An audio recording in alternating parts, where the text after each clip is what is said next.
అపోస్తలుల కార్యములు 14వ అధ్యాయము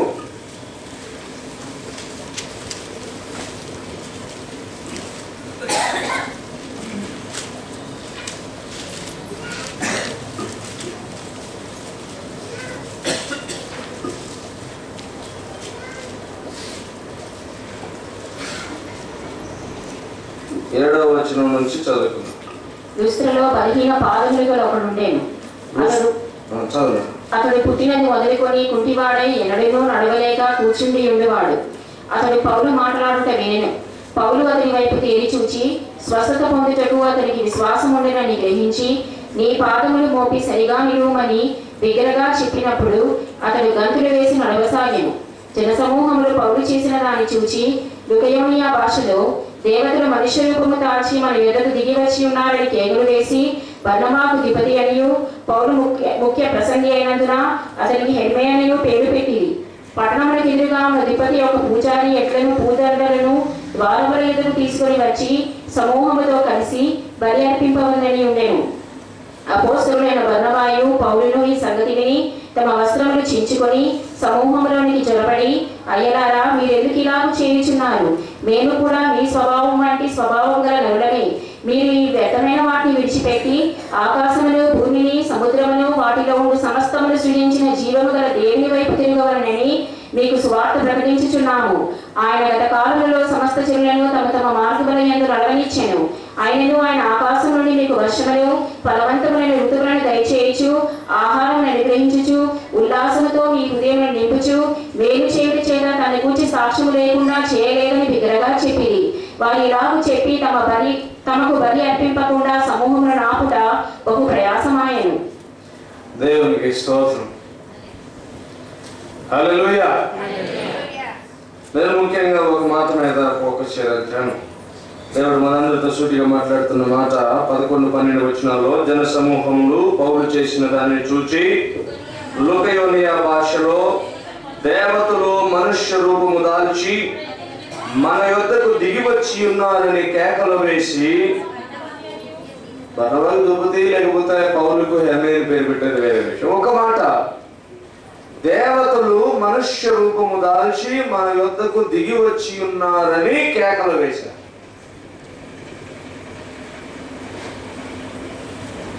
నేను ఒక మాట బ్యాక్గ్రౌండ్ గా చెప్తే ఇక బాగా అర్థమవుతుంది. ఈ లుకయోనియా భాష అదేంటంటే గ్రీక్ ఒకనొక ప్రాంతీయ భాష. మనకు ఆంధ్రప్రదేశ్లో కూడా రకరకాల ప్రాంతీయ భాషలు ఉంటాయి. కొన్ని భాషలు మాట్లాడితే అసలు అర్థం కాదు, మళ్ళీ తెలుగే. కొత్తగా విన్నామంటే అసలు అర్థం కాదు. ఒక చిన్న ఉదాహరణ చెప్తాను. నిన్న నేను ఒక ఫోన్కి రీఛార్జ్ చేయించాను. నంబరు ఒకటి అటు ఇటు కన్ఫ్యూజ్గా కొట్టాడు. ఎవరికో వెళ్ళిపోయింది. నాకు మెసేజ్ చూసుకుంటూ రాలేదు.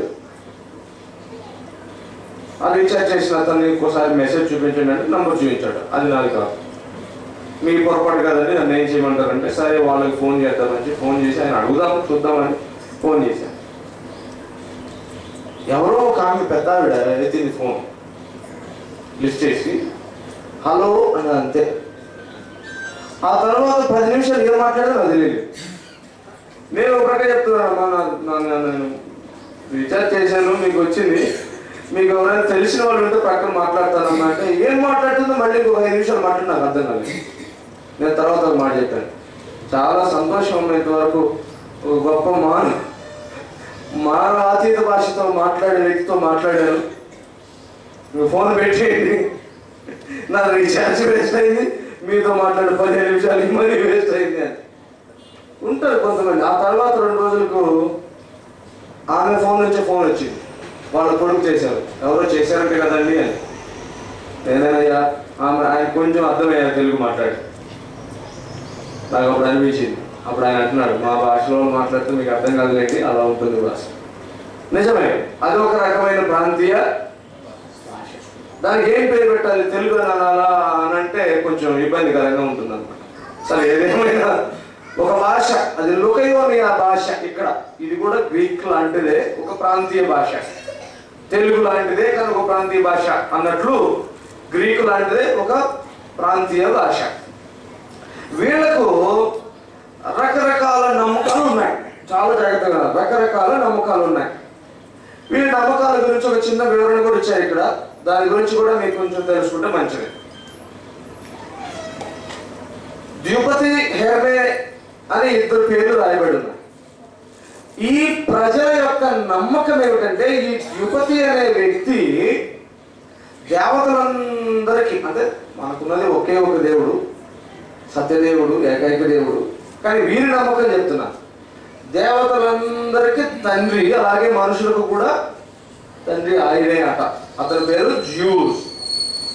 దాని తెలుగులో ద్యుపతి అని రాశారు. బహుశా మన తెలుగు దగ్గరకు వచ్చేసరికి బహుశా బృహస్పతికి దగ్గర సంబంధం ఉన్నటువంటి జూపిటర్. సరే, ఏదేమైనా ఆయన ఆకాశంలో ఉరుములు కురిపించేది ఆయనే. వాళ్ళకి ఈ ఆకాశం మొత్తానికి ఏలుబడి చేసేది ఆయనే. అలాగే మరొక ఇదేంటంటే ఆయన సహజమైనటువంటి పనులు కాకుండా అసహజమైనటువంటివి, అసాధ్యమైనటువంటి వాటిని చేయటంలో మహాదిట్ట. అది వారి యొక్క ఆలోచన. సింపుల్గా చెప్పాలంటే వాళ్ళ సూపర్ మ్యాన్ ఆయన. మానవుడు కాదు, సూపర్ మ్యాన్.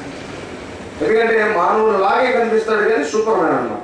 సరే, ఈ హెర్మే అనే వ్యక్తి ఎవరంటే ఈ ద్యుపతి యొక్క కొడుకు, కుమారుడు, వారి యొక్క నమ్మకాన్ని బట్టి ఆయన దేవతల పక్షంగా మాట్లాడుతుంటూ ఉంటాడు. ఏదైనా ఇప్పుడు మనకు దేవదూత ఎలాగ ఉంటాడో అలాగే ఈ ద్యుపతి యొక్క దూతయే హెర్మే.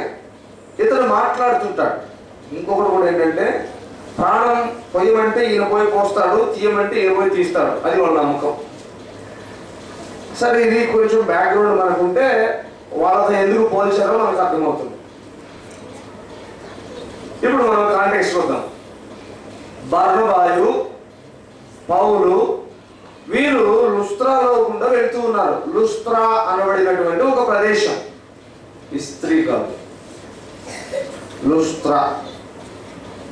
ఆ లుస్త్రా అనేటువంటి ప్రదేశంలో గుండా వెళుతూ ఉన్నారు. వెళుతూ ఉన్నప్పుడు పుట్టినది మొదలుకొని ఊచకాలు కలిగినటువంటి ఒక వ్యక్తి నడవలేని పరిస్థితుల్లో పడి ఉన్నాడు. పౌలు, బర్నబాయు అతన్ని చూచి స్వస్థత పొందుటకు అతనికి విశ్వాసం ఉండదని గ్రహించి, అతడు స్వస్థత పొందడానికి విశ్వాసం కలిగి ఉన్నాడని గ్రహించి ఏమన్నారంటే, నీ పాదములు మోపి సరిగా నిలువమని బిగ్గరగా చెప్పినప్పుడు అతని గంతులు వేసి నడవసాగింది. చాలా జాగ్రత్తగా వినాలి. ఈ మధ్య కాలంలో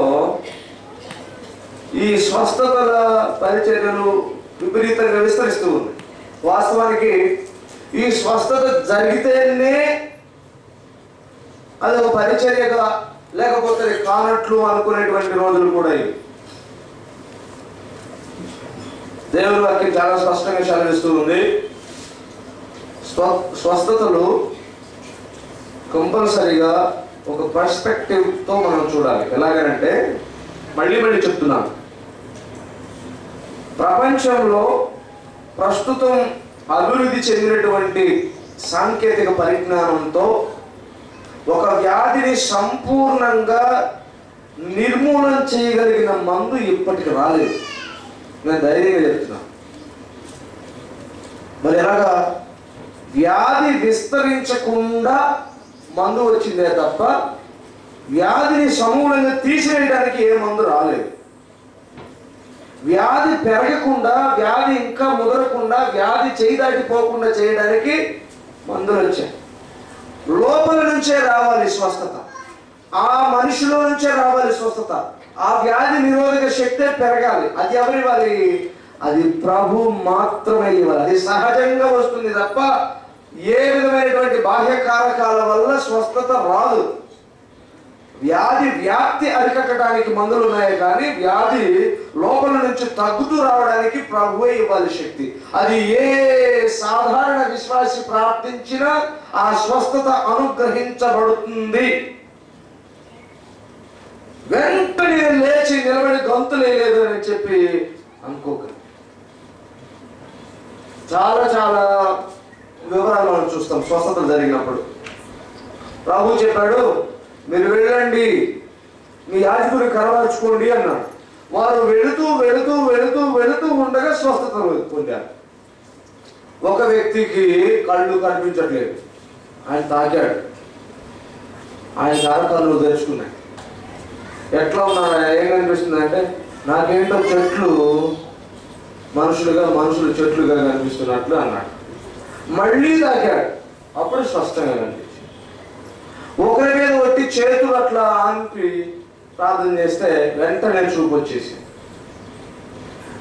ఒక ఆయనకు నేల మీద ఉమ్మి వేసి బురద చేసి కనుల మీద పూసి వెళ్ళి శిలోయములో కోనేటిలో కడుక్కోమంటే కడుక్కున్న తర్వాత వచ్చాడు.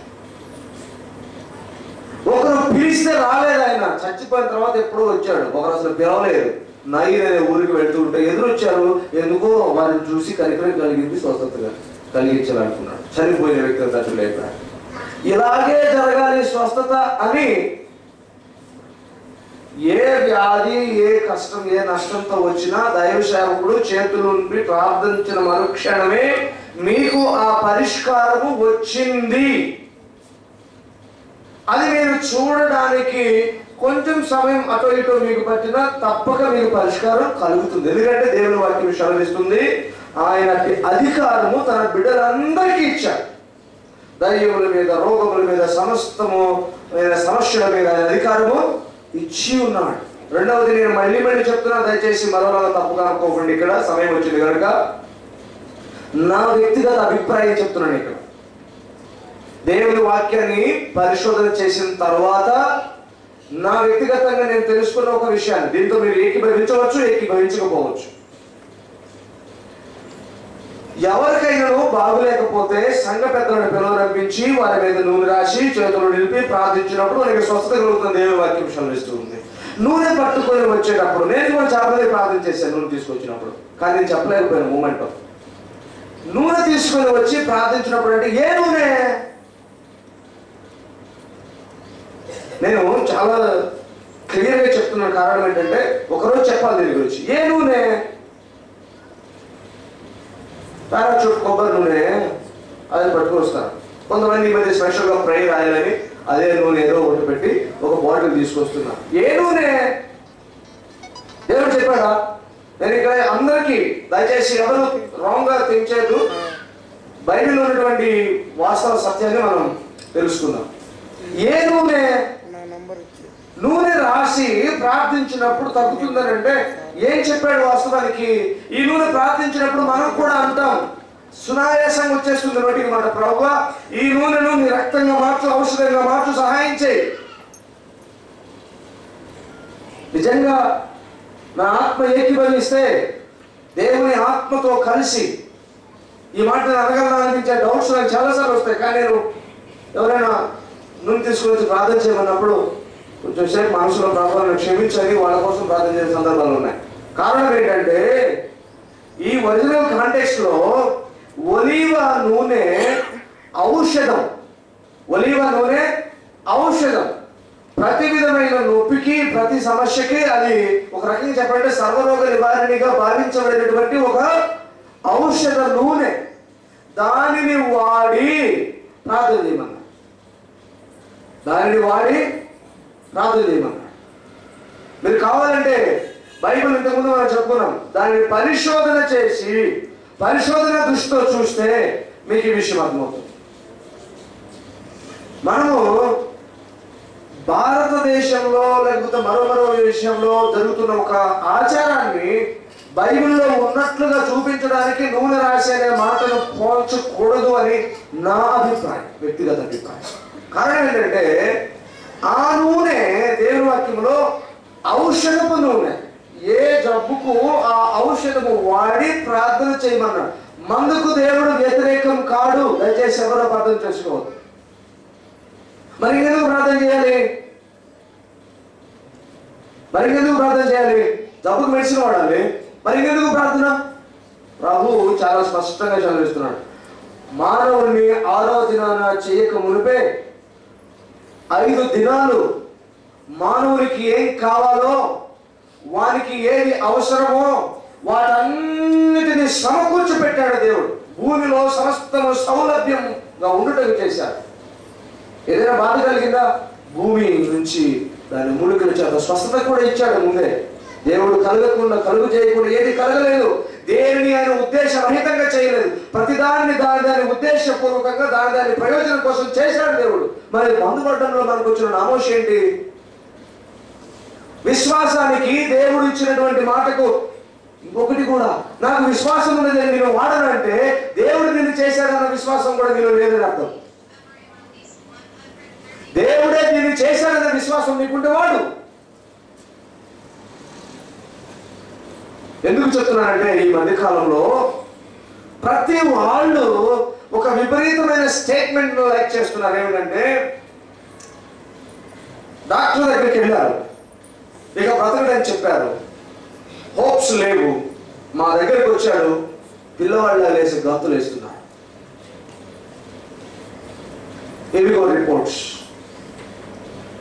ఏ వ్యాధి అయినా ఏ జబ్బు అయినా మా దగ్గరకు వచ్చేస్తే టోటల్ ఫ్రీ.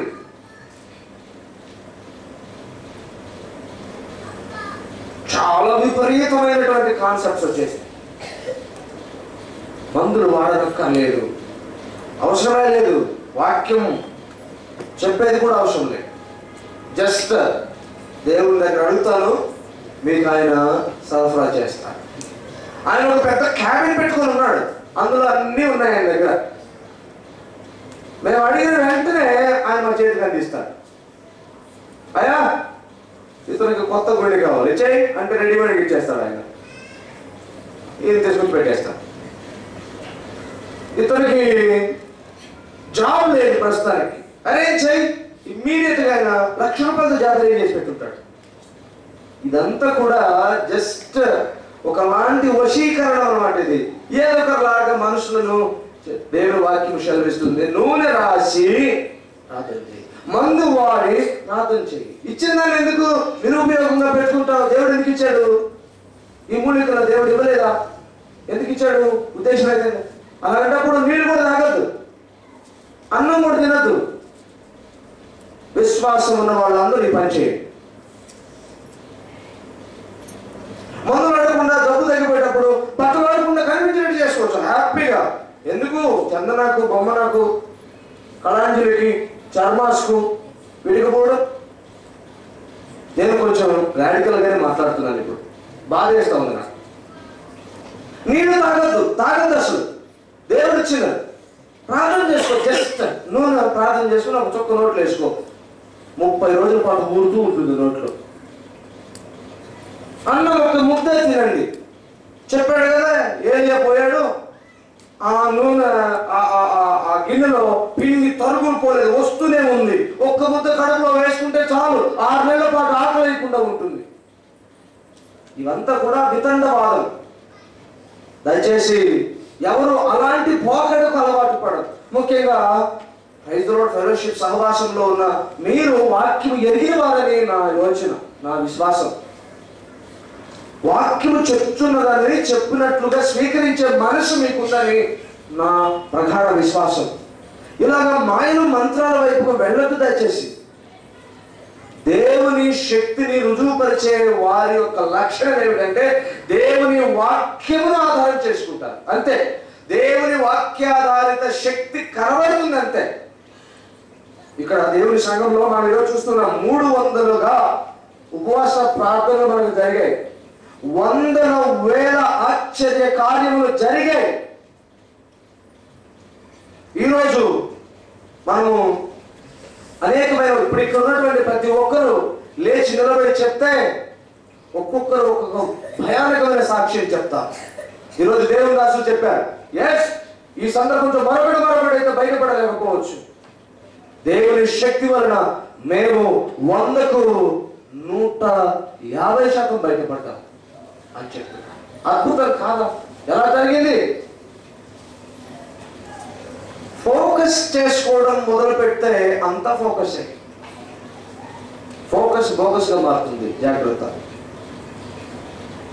ఎందుకంటే దేవుని వాక్యం సెలవిస్తుంది, నీవు క్రీస్తునందు విశ్వాసము కలిగిన వాడవైతే నీకు క్రీస్తు యొక్క అధికారమును ఇవ్వకుండా అడ్డుకునే ఏ అజ్ఞానము లేదు, ఏ విధమైనటువంటి అపరాధము లేదు. ఎందుకంటే నిన్ను తన బిడ్డగా స్థిరీకరించినప్పుడే తన అధికారంతో నిన్ను నింపాడు. నువ్వు పడ్డము లేయడము నీకు నీ తండ్రికి మధ్య సంబంధం. నువ్వు పడినప్పుడు కూడా ఊరుకోడు, ఆయన కొట్టి లేపుతాడు, అంతటి ప్రేమ కలిగిన తండ్రి. కానీ నీకు ఇచ్చిన అధికారంను ఆయన ఎవరి ద్వారానో తక్కువ చేసి చూడడు. దయచేసి గమనించండి. ఏ సహాయం నీకు కావలసి ఉన్నా నువ్వు నేరుగా నీ తండ్రిని అడగచ్చు. మధ్యలో నో మీడియేటర్. యేసయ్య మనకు అన్ని. మధ్యలో ఈ పాస్టర్ చేస్తే తగ్గుతుంది, ఈ పాస్టర్ చేస్తే తగ్గదనే ఇవి కేవలం మన అభిప్రాయం. దేవుని బిడ్డలందరూ దేవుని శక్తిని పొందుకున్నవారు. డౌట్ ఏదైనా ఉంటే వాక్యంలో నుంచి ఇదిగో ఇక్కడ ఇలా ఉంది కదా వ్యతిరేకంగా అన్నవాళ్ళు కనుకుంటే నేను సంతోషంగా నా అభిప్రాయాన్ని మార్చుకుంటాను. దేవుని వాక్యమును మనం పరిశోధిస్తూ ఉన్నప్పుడు దేవుడు అంటాడు, నమ్మిన వారి వలన ఈ సూచక క్రియలు జరుగును. నమ్మిన వారందరి వల్ల జరుగును. నీవు నమ్మిన వారి జాబితాలో కనుక ఉంటే నీ ద్వారా కూడా దేవుడు ఆశ్చర్య కార్యములను చేస్తాడు. అంతెందుకు ఒక్కొక్క కుటుంబం గురించి మీరు అందరూ ప్రార్థిస్తూ ఉంటారు. మిమ్మల్ని లేక కనుక మాట్లాడమంటే, అయ్యా నేను ప్రార్థించాను, నా కుటుంబంలో దేవుడు ఈ కార్యం చేశాడు, నేను ప్రార్థించాను, నా బిడ్డలకి ఈ కార్యం చేశాడు అన్న నివాళులు వేయండి. ప్రతి ఒక్కరికి జరిగాయి, ప్రతి కుటుంబంలో జరిగాయి, ప్రతి ఒక్కరి జీవితంలో జరిగాయి. కారణం ఏంటంటే నీ దేవుడు నా దేవుడు మనలో ఉండి కార్యము చేస్తూ ఉన్నాడు. అదే దేవుని మాట. నీలో ఉండి కార్యము చేయవాడు, నీ ద్వారా కార్యము చేయవాడు, నీ కొరకు కార్యము చేయవాడు. ఆయన ఎప్పుడు కార్యం చేస్తూనే ఉంటాడు. కొన్ని వెంటనే కనిపిస్తాయి, కొన్ని కనిపించినట్టే ఉంటాయి, కొన్ని కనిపిస్తున్నా కనిపించినట్టే ఉంటాయి. ఆశ్చర్య కార్యములకు పొదువే లేవు. ఆశ్చర్యకరుడు మన దేవుడు. మనమందరం అట్టి ఆశ్చర్యకరమైన దేవుని వారసులం. మనమందరము అభిషిక్తులు. అభిషిక్తులు అంటే అధికారం పొందినవాడు, దేవుని అనుమతి పొందినవాడు, దేవుని శక్తిని పొందినవాడు. ఇంకొక సింపుల్ రీజనింగ్ అంతమించి ఏం లేదు. దేవుడు నాలో నివాసం ఉన్నాడు అని అంటే ఆయన శక్తిని, ఆయన ప్రభావాన్ని నేను కలిగి ఉన్నాను అని మాత్రమే అర్థం. నేననే కాదు, క్రీస్తునందు విశ్వాసం ఉంచి క్రీస్తుని నా రక్షకుడు అని ఒప్పుకున్న నేను, మనము అందరం క్రీస్తు రక్తములో కడుగుబడిన ప్రతి ఒక్కరికి పరిశుద్ధాత్ముని అనన్య శక్తి సామర్థ్యాలు దండిగా ఉన్నాయి. వాడుకోవడమే లేదు, అంతే. వాడుకోవడమే లేదు. నేను ఎవరో చెప్తూ ఉన్నారు,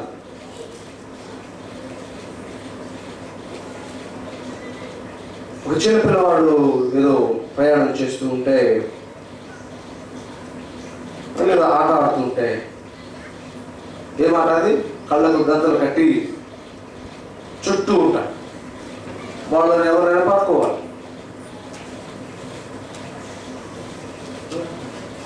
దాగుడు మూతలు ఎవరైనా చూపిస్తే బాగుంది, కానీ అలా అలా వెళ్తూ ఉంటారు. ఏదో చెట్టును పట్టుకోను లేదా కుర్చీని పట్టుకోను దొరికేసావు అంటుంటారు. అంటే ఏంటిది? కళ్ళు కనిపిస్తాయి కానీ మనమే గంటలు కట్టుకుంటే కనిపించలేదంటే అర్థం ఆ క్షణానికి కళ్ళు లేదని కదా. అలాగే చాలాసార్లు క్రైస్తవ్యంలో దేవుని బిడ్డలు దాగుడు మూతలు ఆడుతూ ఉంటారు. కావాలని గంటలు కట్టుకొని నాకేం కనిపించట్లేదు అంటుంటారు. దేవుని వాక్యం చదివిస్తుంది, గంటలు కట్టుకుని నువ్వే కాబట్టి ఓటు తీసుకో. దేవుని వాక్యము చదివిస్తుంది, నీకు ఆ శక్తి ఉంది. లేదని అనుకుంటే ఇది నీ భ్రమే. దేవుని వాక్యం అయితే అంటుంది నీకు ఆ శక్తి ఉంది అంతే, నీకు అధికారం ఉందంతే. ఇదిగో నేను ఇక్కడ స్పెషలిస్ట్ ఉన్నాను, నా దగ్గరికి రండి నేను చెప్పానంటే దేవుని వాక్యం అంత తప్పు అని పక్కన పెట్టట్టే.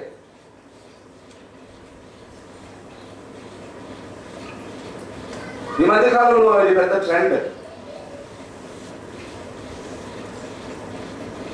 1,00,000, 2,00,000 ప్రపంచంలోని పెద్ద సంఘం, 15 లక్షలు అన్నారు అనుకోండి. ఓ ఎంత గొప్ప పరిచర్యో. వాళ్ళ మీద అసూయ, వాళ్ళ మీద మనకేమైనా అసూయ? కానీ అక్కడ వాక్యాన్ని బట్టి జరుగుతున్నదా పరిచర్య అనే ఒక చిన్న ప్రశ్న. సరే, అది వేరే విషయం. ఇక్కడ బర్నబాయు పౌలు వెళ్తూ ఉన్నాడు. లుస్త్రాలో ఒక వ్యక్తికి అని గమనిస్తున్నారు వీళ్ళు. అతను ఎంతో ఆశతో కనిపెట్టుకుని ఉన్నాడు. ఖచ్చితంగా నేను స్వస్థపడతాను అని ఆ విశ్వాసం కలిగి ఉన్నాడంట. దేవుని ఎంత పక్కగా రాసినాడంటే ఇక్కడ అతని వైపు తేరి చూచి స్వస్థత పొందడానికి అతనికి విశ్వాసం ఉండెనని గ్రహించి, ఏమండి, అతని తేలిపార చూచి అతనికి స్వస్థత పడగలనన్న విశ్వాసం ఉన్నది అని గ్రహించి, ఈ రెండు చాలా ప్రాముఖ్యం. ఇప్పుడు నా ప్రశ్న ఏంటంటే, వీరు వెళ్తూ ఉన్నారు, లుస్త్రాలో ఒకరిని కనుక్కున్నారు. అతనికి ఎలా కలిగింది విశ్వాసం? ఎలా కలిగింది? నా ప్రశ్న ఏమిటంటే, వీళ్ళు ఏమైనా చాటింపు వేయించారా? వీళ్ళు ఏమైనా ఒక చోట పెద్ద ప్రచార రథం పెట్టి అందరికి చెప్తూ వెళ్తున్నారా? గతంలో ఇలాగ జరిగింది, మా దగ్గరకు వస్తే ఇలాగ జరిగింది. ఈరోజు ఉదయం కూడా నేను చూస్తున్నాను, మహిళపట్నం దగ్గరే ఉన్నారు ఎవరు, ఏదో సంపాదన సమస్యల అయితే రండి, మీ పరిష్కారం బావే. ఆరోగ్య సమస్యలు అయితే రండి, మీ పరిష్కారం బావే. భూత ప్రేత పిశాచ సమస్యల రండి, మీ సమస్య పరిష్కారం బావే. వాళ్ళ మాటలు కూడా చాలా పొందికగా ఉంటాయి, చాతుర్యం కలిగినట్టు ఉంటాయి. కొత్త భాష ఒకటి ఉంటుంది వాళ్ళకు, మామూలు వ్యవహారిక భాష కాదు. ఆ మాటల్లో ఏం భాష వస్తుందంటే నేను ఎప్పుడే ఆశ్చర్యపోతుంటాను. మామూలు ఉన్న వాళ్ళకు కూడా అట్లాంటి భాష రాదు. భూతం ప్రేతం పిశాచమే తెలుసు మనకి, వాళ్ళకైతే ఎన్ని పదాలు వస్తాయో. నేను ఈ మధ్య కాలంలో ఒక సహోదరి ప్రార్థన చేయండి మీరు పాస్టర్ లాగా ఉన్నారు అంటే ప్రార్థన చేయండి, మీ సమస్య ఏంటమ్మా అని అడిగాను. నాకు తల తిరిగిపోయి కొద్దిసేపు కింద పడుకున్నాను, అంత పని అయిపోయింది. ఏంటంటే నాకు ఎండు పిశాచి పెట్టింది. ఏంటి ఏంటి ఎండు పిశాచి పట్టిందంట. నాకు అది ఫస్ట్ టైం విన్నాను నేను. ఎండు పిశాచి ఏంటి అంటే ఒక పాస్టర్ చెప్పింది ఈ మాట. అమ్మా, పాస్టర్ ఎండు పిశాచి పట్టింది నీకని చెప్పి, అందుకే నువ్వు ఎందుకు పోతున్నావు అని చెప్పి సన్నగా పోతుంది ఆమె. అన్నం తినడం లేదు ఆమె. నేను చెప్పాను, పిచ్చిదారా నువ్వు పచ్చన్నం తినడం లేదు, అందుకే ఎందుకు పోతున్నావు, కొంచెం పచ్చి మాంసం కూడా తిని చూడు, బలిసిపోతావు ఈసారి నీకు. ఆమె కనపడ్డప్పుడు లేదు లేదమ్మా ఇప్పుడు బలిసి దయ్యం పట్టిందని చెప్పు. పిచ్చి, రకరకాల పిచ్చి, ఎరుడు దెయ్యం, పచ్చి దెయ్యం, పచ్చి పిచాచి, ఎడు పిచాచి. ఒకరింటికి వెళ్తే అక్కడ ఈ ప్రామిస్ కార్డ్స్ చుట్టలు చుట్టి ద్వారబంధాన్ని కట్టున్నాయి. నేను అడిగా, ఏంటమ్మా ఇలా చుట్టూ చుట్టి పెట్టావంటే మా ఇంటికి రక్త పిచాచి పట్టిందంట. రక్త పిచాచి పడితే ద్వారబంధానికి యేసు రక్తం పూసిన ప్రామిస్ కార్డు చుట్టి అక్కడ కడితే ఈ రక్త పిచాచి వెనకపోద్దని చెప్పేది ఫలానా ఫలానా ఆయన. దేవుని వాక్యం సెలవిస్తుంది, వీరందరూ దేవుని ఎదుట భయంకరమైన శిక్షకు పాత్రులు, సందేహమే లేదు. ఇది అంతా మాయలు. దేవుని వాక్యం సెలవిస్తుంది, వాళ్ళందరూ న్యాయ విమర్శలో నిలబడతారు ఖచ్చితంగా. అందుకే చూశాడు, తేలిపారి చూశాడు. ఈయన ప్రచారం చేసుకోలేదు. ఎవరు? దేవుని దాసులు ప్రచారం చేసుకోలేదు. ఏం జరిగిందంటే వాస్తవానికి వారు బయటికి వెళ్తున్నప్పుడు ఇదిగో 14వ అధ్యాయంలో ఇకోనియాలో జరిగినదేమనగా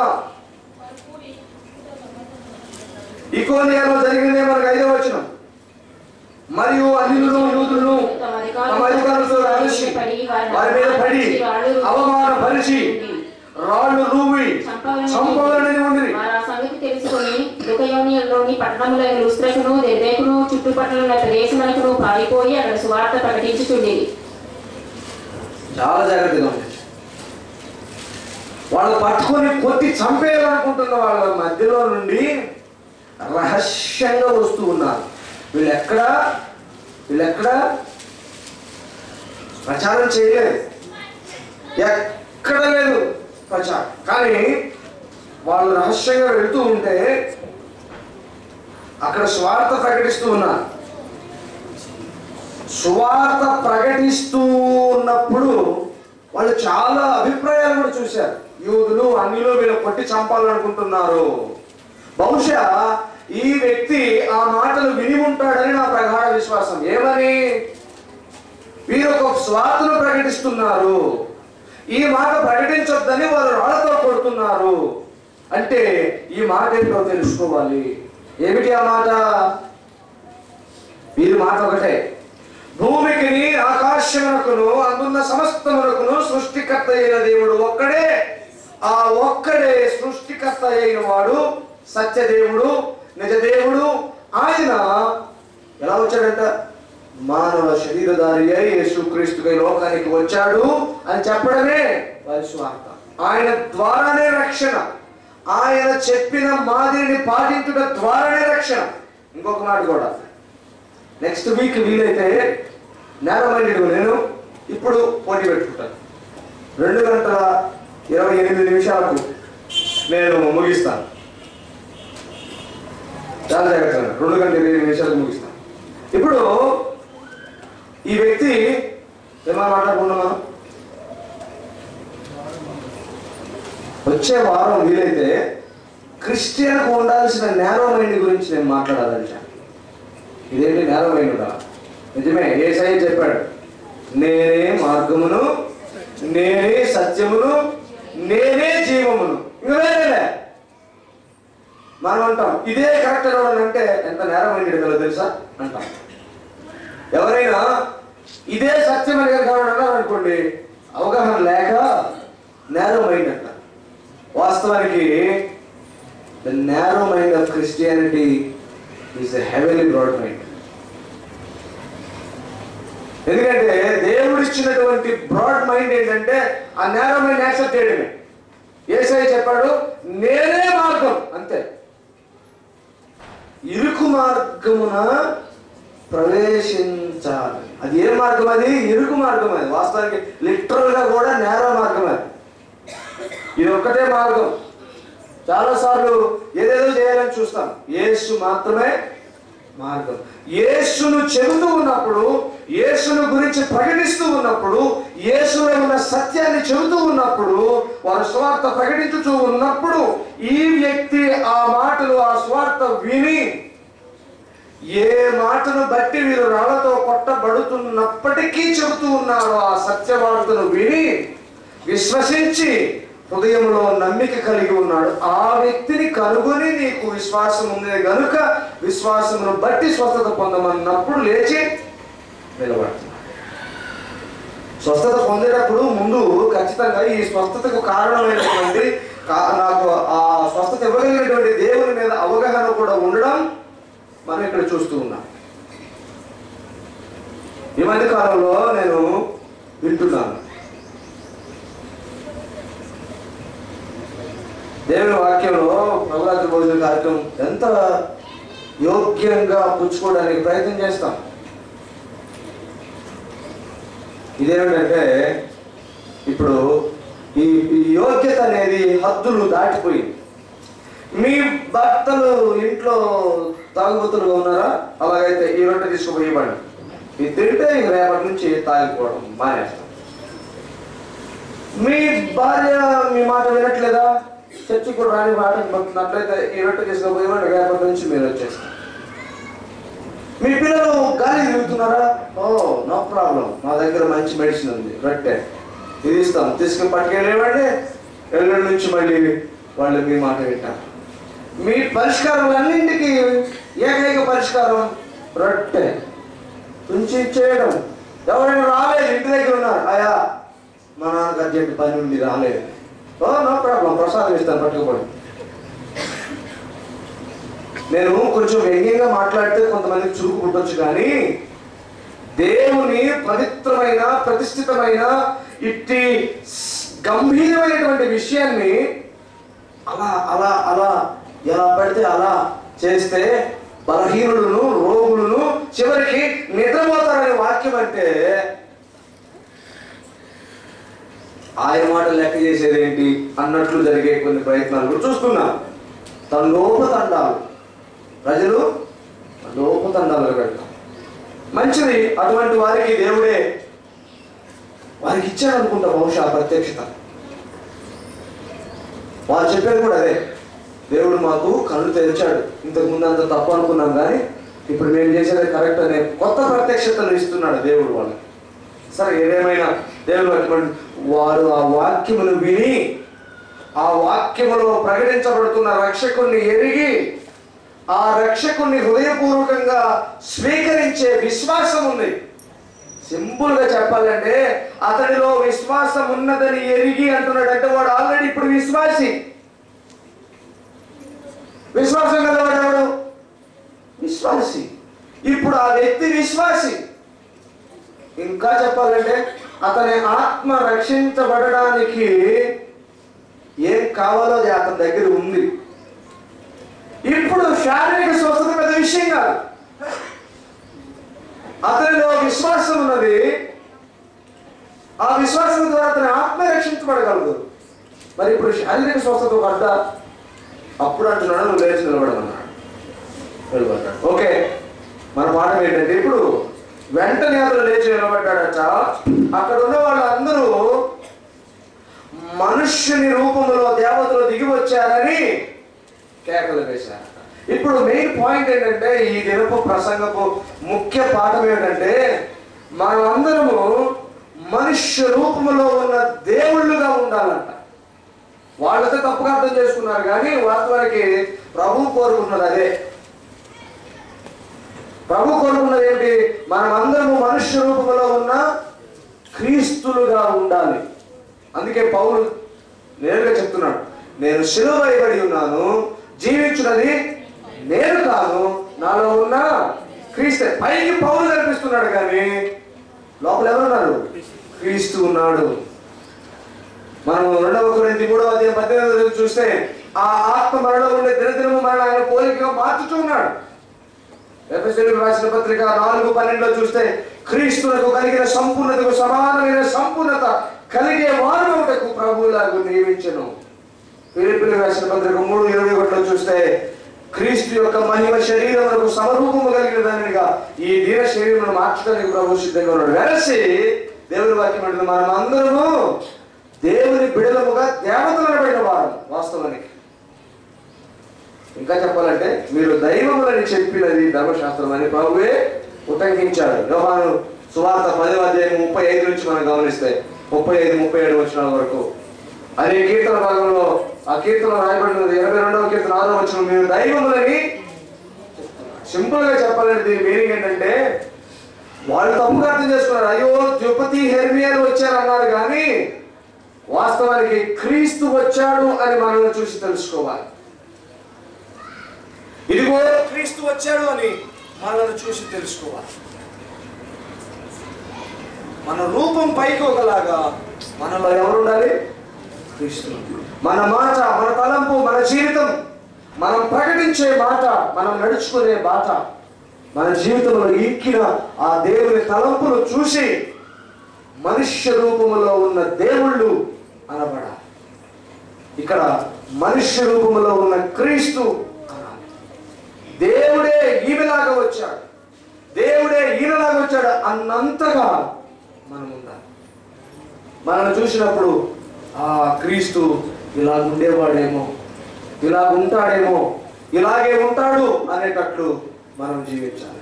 దాన్ని పౌలు అన్నాడు, నేను క్రీస్తును అనుసరించి నడుచుకున్నాను, మీరు నన్ను చూసి అనుసరించాను.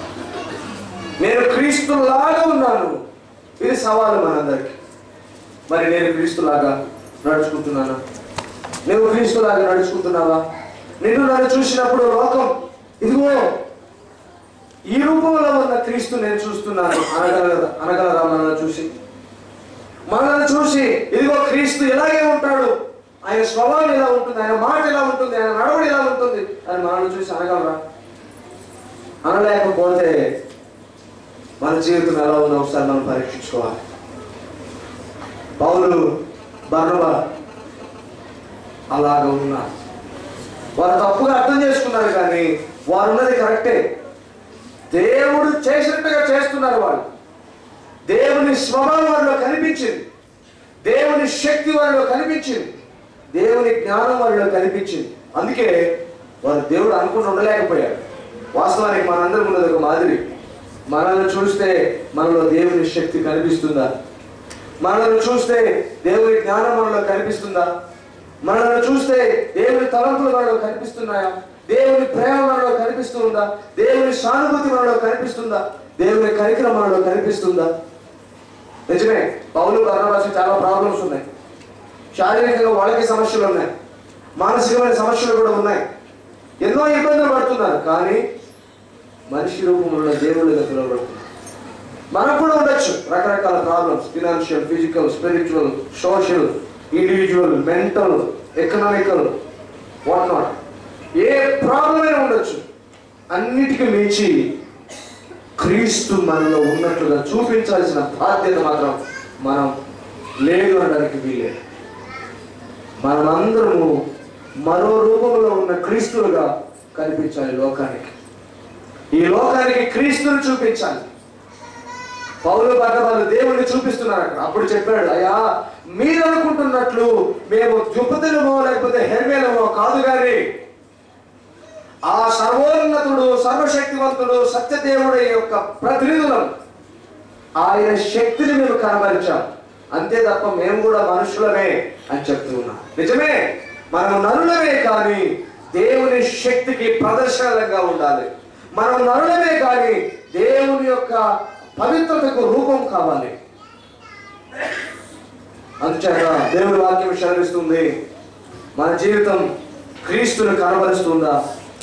మన నడవడి క్రీస్తును కనబరుస్తూ ఉందా? మన మాట క్రీస్తును కనబరుస్తూ ఉందా? ప్రశ్నించుకుందాం, ఆ దిశగా అడుగులు వేద్దాం. మనల్ని చూసి నిజమైన క్రైస్తవుడు, నిజమైన క్రైస్తవురాలు ఇలా ఉంటారు, క్రీస్తు ఇలాగే ఉంటాడు అని మనల్ని చూసి అనుగొనగలిగేటట్లు మనం మారాలి. మారకపోతే ఇప్పుడైనా దేవుని వాక్యాన్ని బట్టి నిజంగా క్రీస్తు అంటే ఇలా ఉంటాడని మన జీవితాల్లో కనబరచడానికి మనం తాపత్రయపడదాం. ఆ జీవితంలో జరిగే అద్భుతాలు అన్ని ఇల్లు కాదు, అది మనమే అనుభవిస్తాం.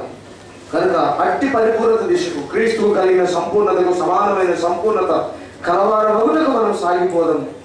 మన ఈ దీన శరీరాన్ని ప్రభు తన మహిమ కలిగిన శరీరానికి సమరూపం కలిగిన దానిగా రేపు నిలబెట్టే సమయానికి మనం ఆయన సంపూర్ణతను పొందుకున్న వారు కావాలి. అది దేవుని వాక్యం నుండి వస్తున్న ఆజ్ఞ. దాన్ని మనం పాటించి పాలించి ప్రభు నాకు ఇష్టకరంగా జీవితం, ప్రభు మన ద్వారా మహిమ పొంది తన మేలులన్నింటినీ మనకు అనుగ్రహించును గాక. ఆమేన్.